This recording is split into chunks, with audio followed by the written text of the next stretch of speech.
BRS నేతలపై మరోసారి తనదైన స్టైల్లో విమర్శలు గుప్పించారు బండ్ల గణేష్. గులాబీ నేతలు అడ్డుగోలుగా మాట్లాడుతున్నారని ఎద్దేవా చేశారు. కనీసం పాలనకు 100 రోజుల సమయం కూడా ఇవ్వరా అని ప్రశ్నించారు.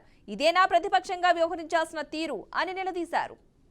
మంత్రులు మాజీ మంత్రులు కానీ ముఖ్యమంత్రులు గారు కానీ వాళ్ళు మాట్లాడుతున్న తీరు చూస్తుంటే చాలా బాధగా ఉంది, చాలా దుఃఖమేస్తుంది నాకు.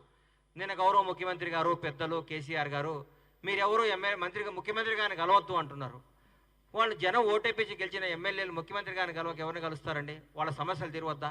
వాళ్ళ సమస్యలు సాల్వ్ చేసుకోవద్దా? ప్రజలకు వాళ్ళు సేవ చేయొద్దా? వాళ్ళు కలవద్దా? వచ్చి ఓన్లీ ఏంది తెలంగాణ భవన్లో కూర్చొని మీటింగ్లు చెప్పుకోవాలి, వెళ్ళిపోవాలనా? ప్రభుత్వాన్ని తిట్టాలనా? ప్రజాసేవ చేయొద్దండి? కోట్ల మంది ఆశలతో మీ ఎమ్మెల్యేలు 1,00,000 మంది 2 లక్షల మంది ఓటేస్తే గెలిచిన ఎమ్మెల్యేకి వాళ్ళ సమస్యలు తీరవాలా వద్దా? సమస్యలు సాల్వ్ చేయాలి కదా. సమస్యలు సాల్వ్ చేయాలంటే ఎవరు? రాష్ట్రాన్ని పరిపాలిస్తున్న రేవంత్ రెడ్డి గారు ముఖ్యమంత్రి గారు.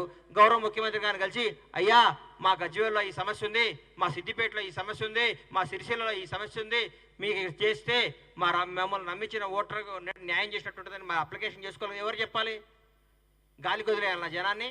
మిమ్మల్ని నమ్మి ఓట్లు వేసిన వాళ్ళని గాలికి వదిలేసి మీరు పట్టించుకోకుండా మీరు ఊరికే రేవంత్ రెడ్డి గారు అది చేయట్లేదు, రేవంత్ రెడ్డి గారు ఇది చేయట్లేదు, కాంగ్రెస్ ప్రభుత్వం ఇది చేయట్లేదు, అనవసరంగా ఎన్నుకున్నారు, తప్పు చేశారు, అది ఇదని మీరు మాట్లాడుకుంటా మీకు ఉష్ణాయసం తప్ప 5 సంవత్సరాల వరకు ఎన్నికలు రావు, ఇబ్బంది లేదు.